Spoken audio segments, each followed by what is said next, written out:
nigga like me, man, I love the game. I love the hustle, man. I be feeling like one of them ball-playing niggas, you know? Like Bird or Magic or something. Yeah, you know, a nigga got dough. A nigga could leave the league. But if I leave, the fans still gonna love me, man?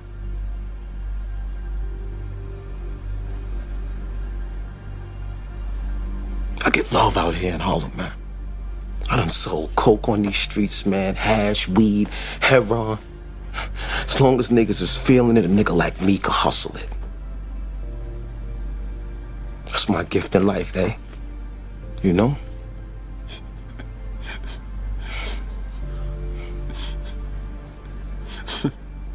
What? The fuck you laughing at, B? You, man. Funny, man. You a hustling motherfucker, man. For real, baby. You fucking killing me, man. Well, you know me, baby. Yesterday when I did my video, I talked about well, not yesterday. I shot that video actually last week. But anyway, when I put that video up, in that video I was talking about the buying power of the dollar and how the dollar has lost 99% of its buying power. So, you know, 100 years ago, a guy making $40 today would have to make $4,000 a week instead of $40 a week to have the same exact buying power, because that dollar has lost 99% of its buying power, right? So, in essence, this video is for the sisters, because what I'm saying is this. We have to be realistic with where we are. You know, I just got finished talking to brother Black Men Taking Our Community Back. He made a great video today. Go check this brother's channel out. Basically, he's just saying why he will always be the cleanup man. He's just talking about taking responsibility in the black community to, you know, stand up as men and to not allow ourselves to just be at the effect of others, but to go out here and start affecting change, which I'm always for. You know, I'm always for men standing up and taking, you know, taking responsibility. I think that's a great thing. But this video is for the sisters, because what I want to talk about is the fact that our sisters today, a lot of them don't know certain things. What do I mean? A lot of them don't know what a man should provide, what he realistically should bring to the table.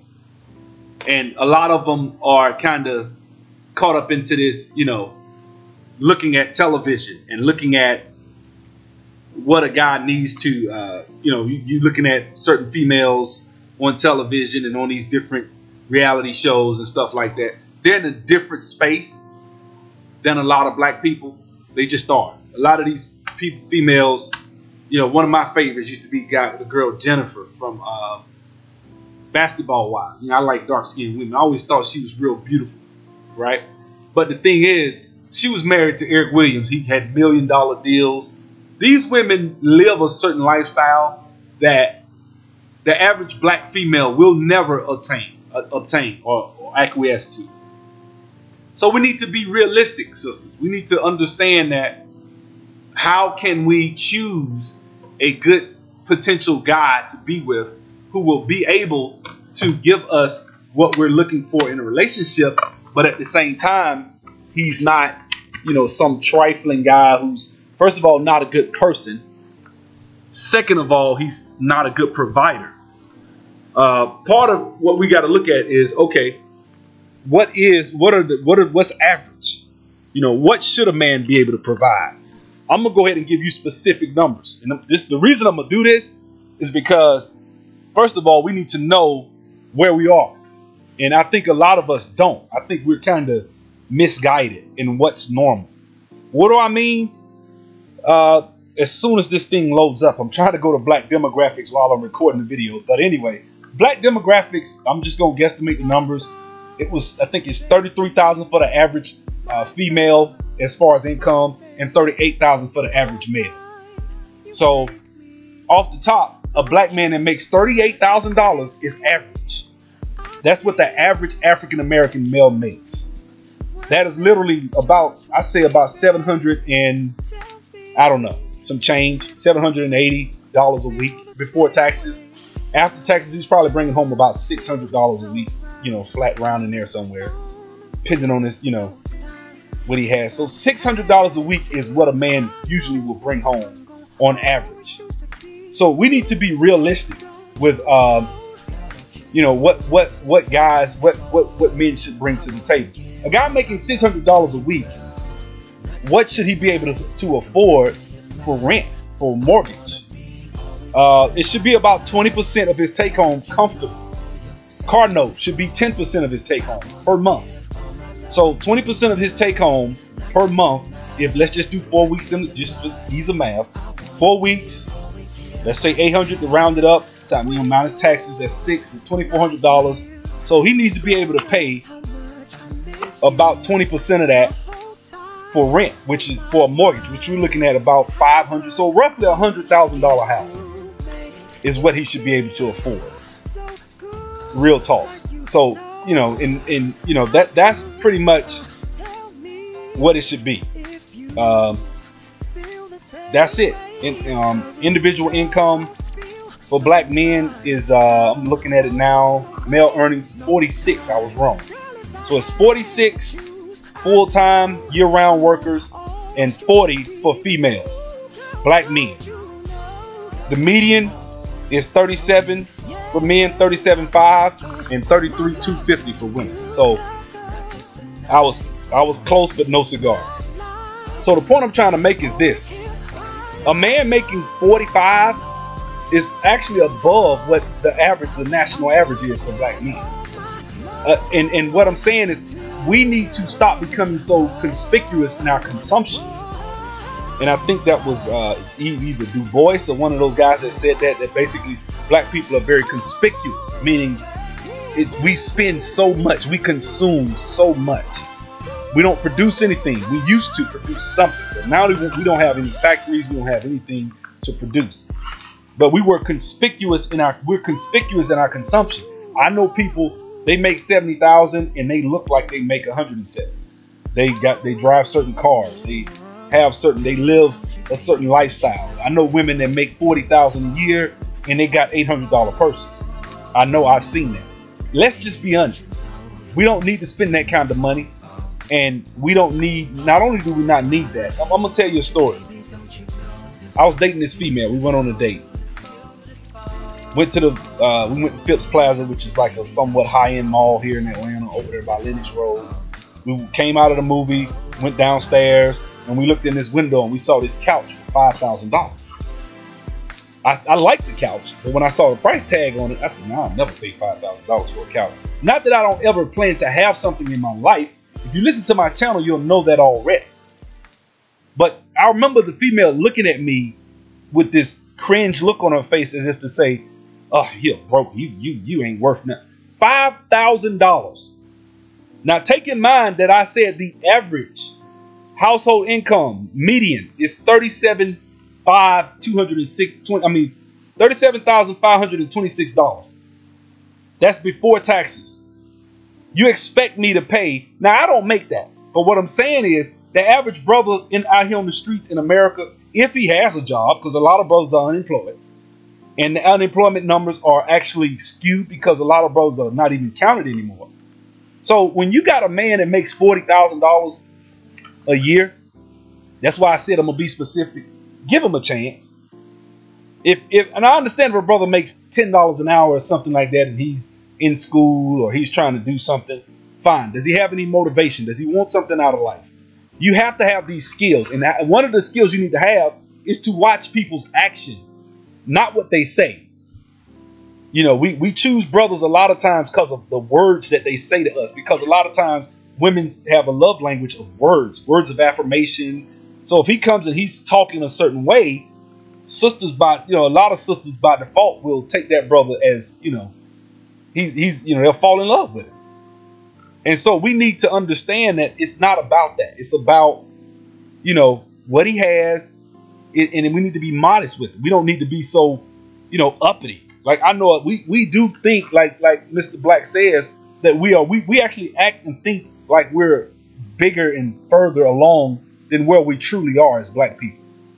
Even if you're making 85, 90, you're not wealthy.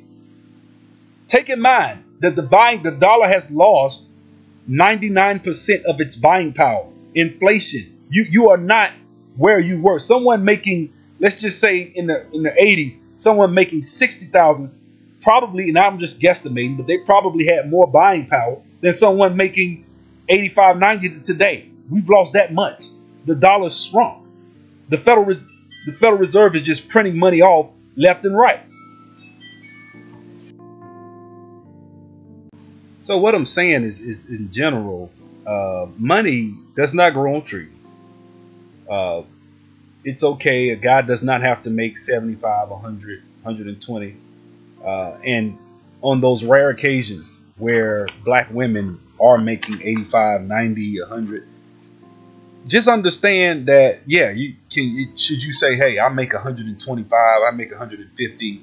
Why can't I get a man that makes that same amount of money? I mean, is it unfair to ask for a man to make at least 75, 100? What you're asking for is rare in this society. I'm just being completely honest with you. Most white people don't make 75 a year. They just don't. I mean, do white people have more wealth? Yes. But even if you make that amount of money, what you do with your money is what matters more.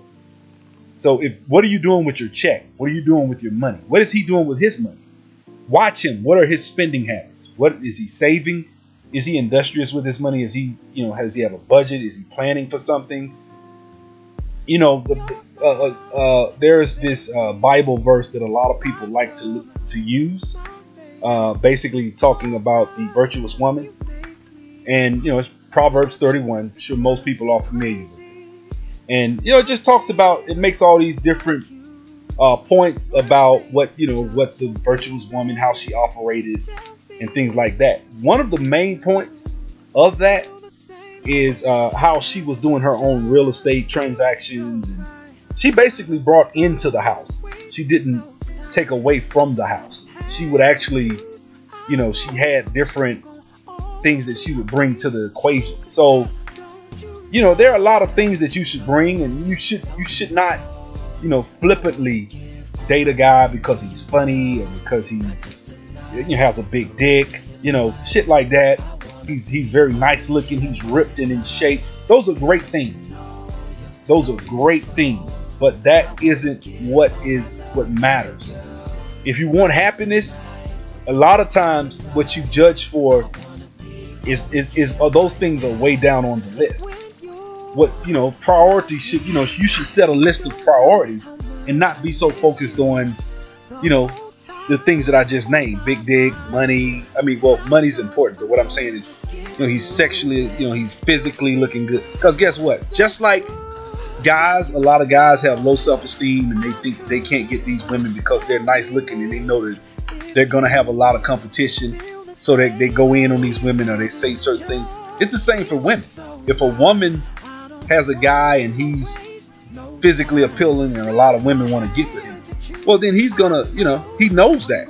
In fact, it's even more rare. I mean, there are a lot of times when a guy has a job and he's making a lot of money, he's probably gonna be an a-hole a lot of times, because not an a-hole, but he's probably gonna be, he's gonna know what he's bringing to the table. So he's gonna be harder to land.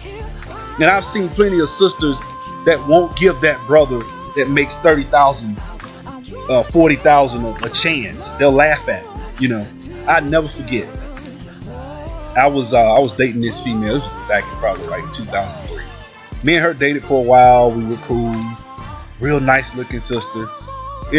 Damn near every woman I dated was nice looking. But the thing is this: we were dating, and the problem was, she kind of played me. She said, she made a point about my financial situation. And she told me one time, she was like, look, my bills come to $4,000 a month. What can you do with that? I couldn't dog the sister because she has her own preferences. But why would you go and put yourself in a position where you need $4,000 a month in bills? This was 2003. Even to this day, I make pretty decent money. And $4,000 a month is still a substantial amount of money. You know, a guy making 6 figures would need to bring home, you damn near taking over half his check. He's only bringing home about what, $6,000, you know, on a low like $100,000, $110,000 salary. He's bringing home $6,000 to $7,000 a month. You mean to tell me over half his check goes to just paying the bills? Just paying. So what have you went and incurred? Well, this sister had a big ass house. She had a damn big ass BMW that was, you know, big 7 class BMW. She had a lot of purses, credit card, a lot of things that weren't necessarily needed. But she went and got these things, and this put her in a predicament where she wasn't able to. She said I was quality. She said I was quality. I was everything she was looking for. She just couldn't get past my economic situation. At the time, I had a mobile car wash. I was washing cars. Now, she, you know, I had motivation. See, this is the thing. She, you know, she was looking at me at that time, and she said, okay, you haven't graduated college. Because I hadn't graduated college. I was actually like 1 semester away from graduating with my bachelor's. And I was in school. Like, I had just enrolled in school. She told me that I wasn't financially where I needed to be, which I couldn't fault the sister. I'm not dogging her for that. But what I'm saying is, if you're single and you're listening to this, don't go out and incur a substantial amount of debt. And if you have, get out of debt. Live on less than you make. You know, Dave Ramsey has a book, you know, The Total Money Makeover. He's just talking about getting out of debt. Why is that important? That is a big part of what a man will look at. If he's serious, if a man is serious about you, he's going to look at your financial situation. Because they say a lot of marriages end, you know, most they say end either over finances or sex. You know, guy, he's either cheating or she's somebody's cheating, or somebody is bad with money. So you need to get a rein on that. That's just as important as you being fat. And, you know, I know that sounds real, you know, jacked up, but that's the truth. You know, if you want it, you got to get in shape. You got to look a certain way. No man wants to be, you know, he wants to feel like she's sexually what I'm looking for. When I look at a woman, I want to be sexually attracted to her. There's nothing more sexy than a great, I ain't gonna say rip, but just a woman that's firm and toned and in shape. You know, a lot of sisters have beautiful shapes, but they're not working out. They're not excellent with their bodies. In their body, they set themselves on a certain strata. Some of you sisters, I've seen sisters with dime faces in 3 bodies, and then they wind up being a 5 because they mess their body up. They're not excellent with their body. A lot of times when you're in your 20s and you're in your prime, you'll eat whatever the hell you want to eat because you still got guys coming at you because you still got a 6-pack. You still got a nice body, firm figure, but you eat pizza, you eat whatever the hell you want to eat. Now, all of a sudden you hit 30, your physicality slows down. Your metabolism. And now you're not as physically appealing as you used to be. And it just gets worse from there. So I'm saying this as a warning, like, get your finances together. Get your money together. Get your body together. Understand that the man that you're going to be with, because like I said, I'm going to go back to that story. That sister, she looked at me and she said, okay, you say you want to get into real estate, because I was telling her I wanted to do real estate. She's like, you say you want to get into real estate. You're not there yet. You just bought this house. You know, you're just not where you're supposed to be. I just can't, you know, at this. So I said, okay, fine. But this is the problem. What she failed to realize was I had taken action. I wasn't just talking. I put money down and I was actually moving to my dreams and my goals. And so that is important. See, because I actually saw her a couple of years after that, right? The year I made $600,000. I made sure to be in a place where I could see her just so so she could see how successful I had become. You know, I know we all got that bug on, you know, want to scratch it sometimes. So, but I made it my purpose to be somewhere where I could see her and I hugged her. Hey, how you doing? How did the real estate go? That's what she asked me. And I told her the truth. Oh, I did. I'm doing very well. I did this. I'm doing this. I'm that. You know, and it is what it is. But the reason I'm saying all that, don't throw away a good man if he's ambitious, if he's focused, if he's goal driven. That is rare in a lot of cases in America, in African American community right now. Don't throw away a man that has everything you're looking for. We were spiritually, you know, lined up. She had been to seminary. I hadn't been to seminary, but I had taken a lot of classes, and you know, we actually had great spiritual conversation. She said that was everything she was looking for, but she couldn't get past my financial situation at that time. That should not be a deterrent if that guy has the motivation. If he has, and I'm not talking about potential, okay? Don't give a guy a chance because he talks a good game. He needs to take action. He needs, and I'm gonna be honest with you.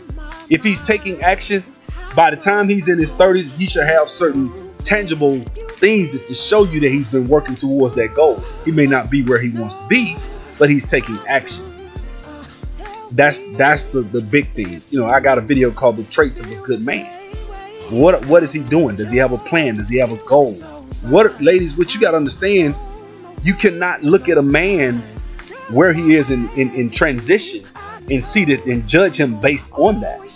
Therein is why most of these white women snatch up a lot of football players and basketball players in college, because a lot of the sisters, and I'm not dogging them because I love black women, but at the same time, a lot of the sisters, what they'll do is they'll say, he's not there yet. I'm not gonna kiss his ass. I'm not gonna do this. I'm not saying you gotta kiss his ass. I'm not saying you have to belittle yourself, but you do need to be realistic and look at these brothers and understand that a lot of these brothers are all, you know, like brothers that are in college. You know, I always tell the story of the friend I had that was at Auburn University, and he had a couple. I think he actually did go pro for a while, but he was actually roommates with Jason Campbell, which was the quarterback. He played in the league for a long time as a quarterback of the Redskins, and I think he was up in the Cleveland Browns. But at any rate, this brother had tons of white women throwing themselves at him. He said the black women I have to work with, the white women I don't.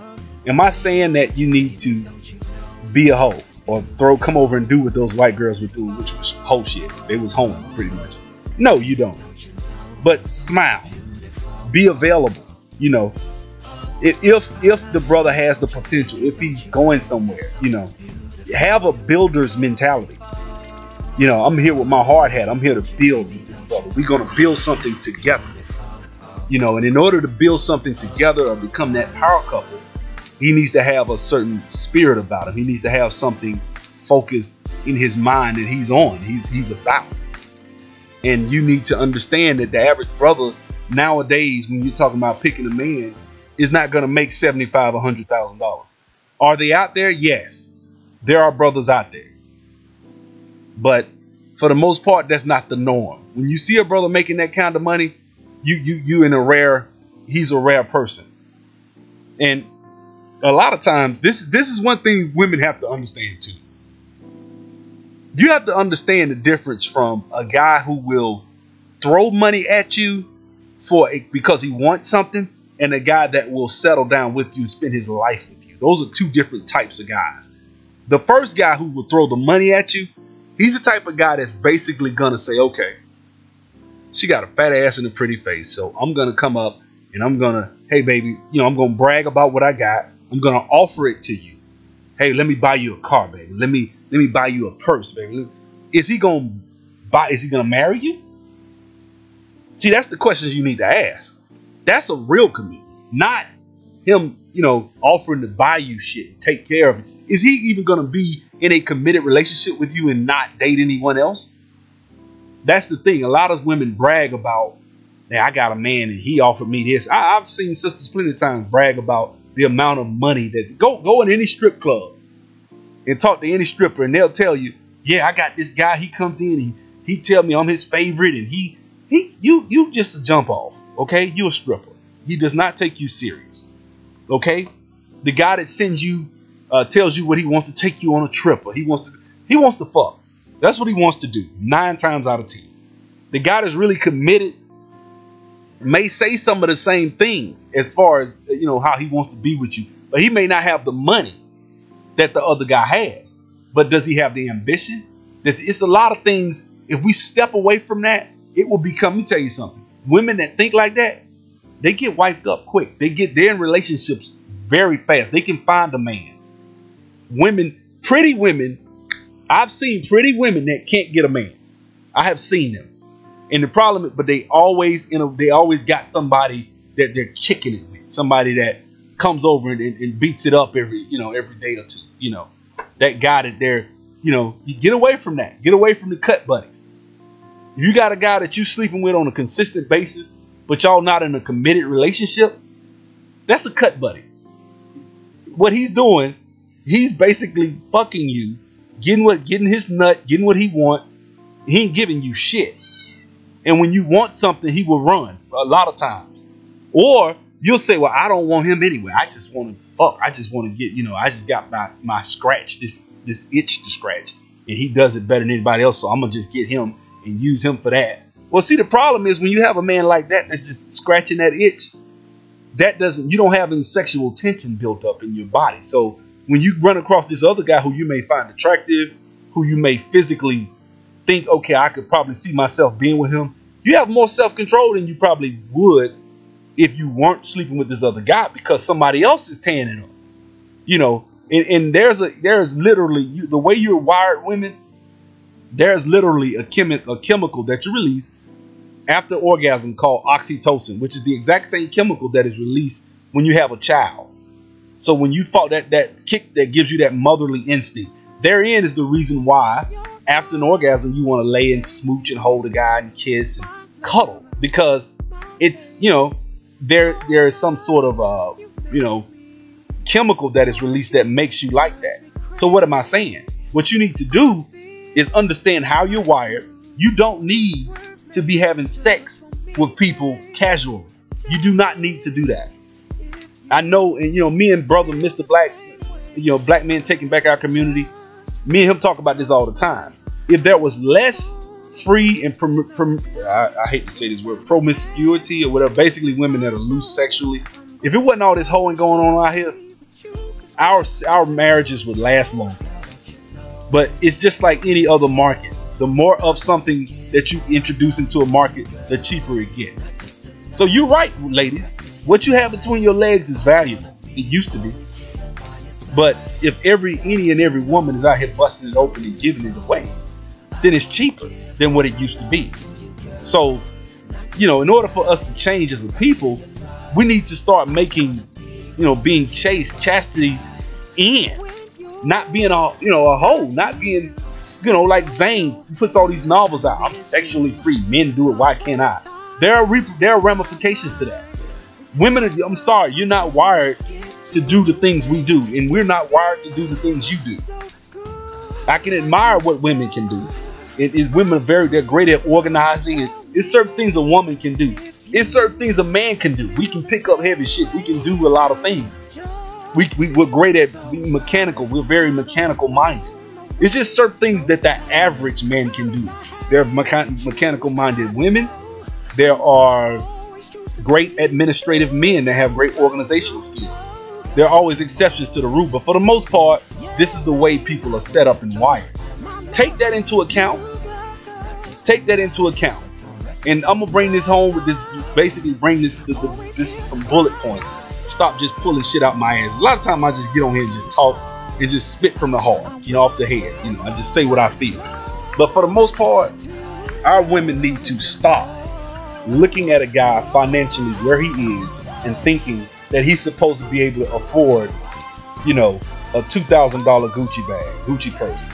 Or is you a real man, you can buy me a $2,000 purse. You a real man, we get married. Yes, the man is supposed to provide.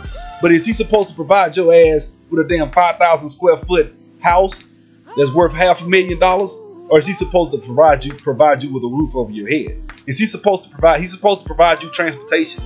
Is he supposed to get you a damn, $70,000 Lexus truck, or is he supposed to get you a damn Accord, a Honda Accord, or a Camry? Something that's affordable. One thing I noticed, there's a book called The Millionaire Mind by Thomas J. Stanley. I advise that book. Any woman that wants a man needs to read that book. Get the audio version. Once again, the name of that book is The Millionaire Mind by Thomas J. Stanley. Great book. Basically, the book makes a lot of points about frugality and how the wealthiest people in this country, how they choose their mates, how they choose their houses, they're not flashy. They're not ghetto fabulous, or they're not, what's the word? They're just not running around here trying to be like Beyonce. They're not. Beyonce is worth, damn near $500 million. It's shit Beyonce can do that a lot of her fans cannot do. Even if you make $100,000 a year, it's shit. Beyonce do shit that you can't do. We can't take trips. But you go on look at Instagram. Look at your friends' Instagram, girls, ladies. Look at them. Look at how fabulous they up in the club popping bottles with that shit $200-$300 a bottle. Take in mind that the average person is only making $800 a week before taxes, the average black man. And you got brothers up here, they popping bottles. Well, he a real man. He'll go get. Is he? Or is he fronting? Is he? Is he? I mean, if that's the case, because think about it. Any city you go to, you will go, any club you go to on any given night, you will see brothers in there popping bottles, standing all up on top of the furniture, stunned, trying to show off. I never forget I was at Dwayne Wade's birthday party. This guy was up in there trying to compete with Lil Wayne, and Dwayne Wade had 7 or 8 different damn bottles. He's standing up there. He got a Napoleon company. His ass standing on the couch. He still wasn't there but about 6 feet on top of the couch. But he want to show everybody who he was and how much money he got. So he bought about damn near $1,000, $2,000 that night worth of bottles. That's more than a lot of guys making a week.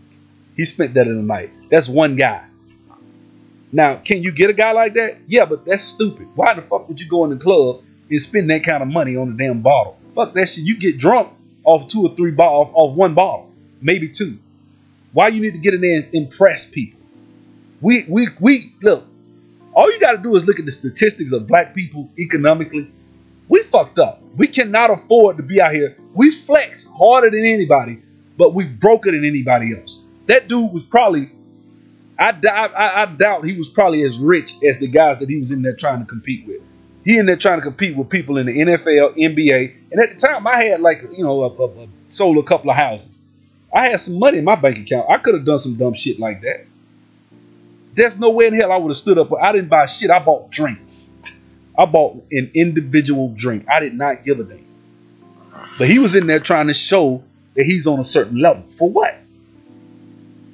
Stop going after these guys that are flashy.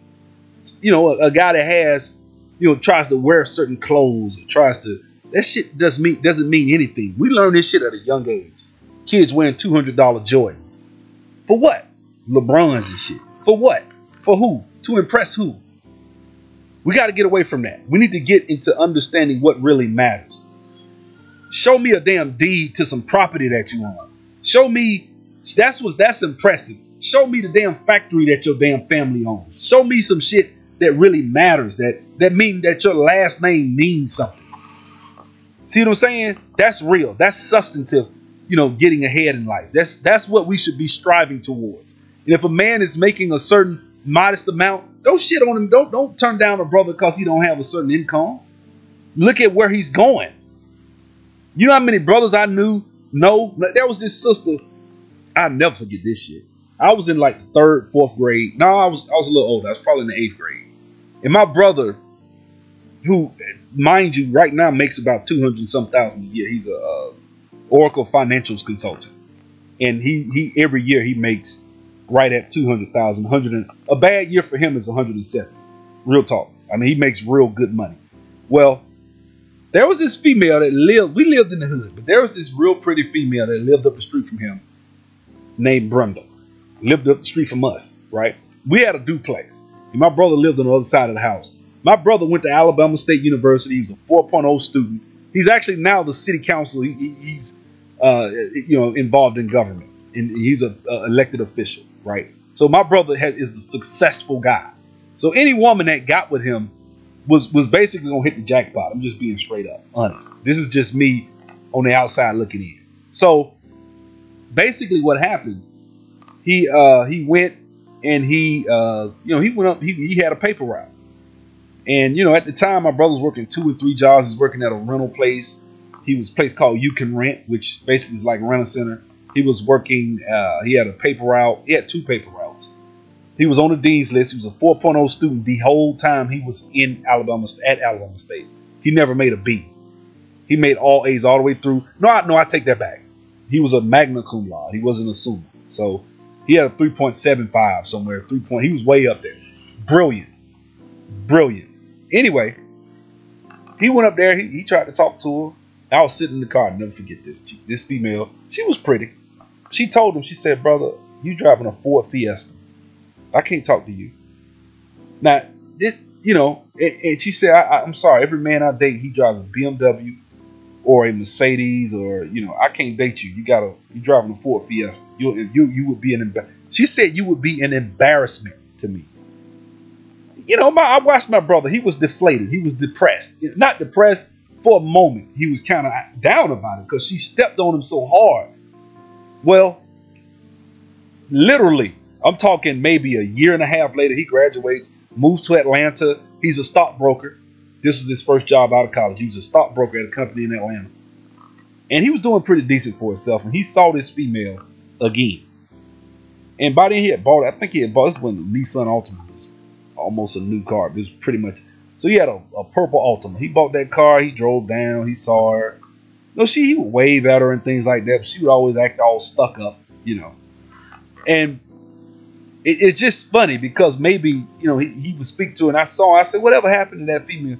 And I don't know. I never talked to her. A few years go by and now he's in IT. This was like around 95, 96. Now he's making, you know, he started making six figures. He bought a BMW 740 IL. I'll never forget. He was riding that car. He rode the car home and she saw him. He spoke this time. This time she looked like she wanted to talk to him. Like, what's going on? But by then he had been married for 3 or 4 years. But she didn't know. I guess she didn't know. But she was trying to see what's going on. Why are you driving this type of car? Now, by then he didn't even study. He just made it a habit because that's my brother. He speaks to everybody. He's just like that. But I'm saying that to say she missed out because she couldn't get past where he was at the time financially. She missed out. And it's a lot of brothers that sisters are missing out on because they're looking at where they are today. Men that will make great husbands, that will be great providers. Work on your skills of understanding what makes a good man. Study that. Spend your time studying. Don't bitch and complain. Read. Millionaire Mind. Check it out. Thank you.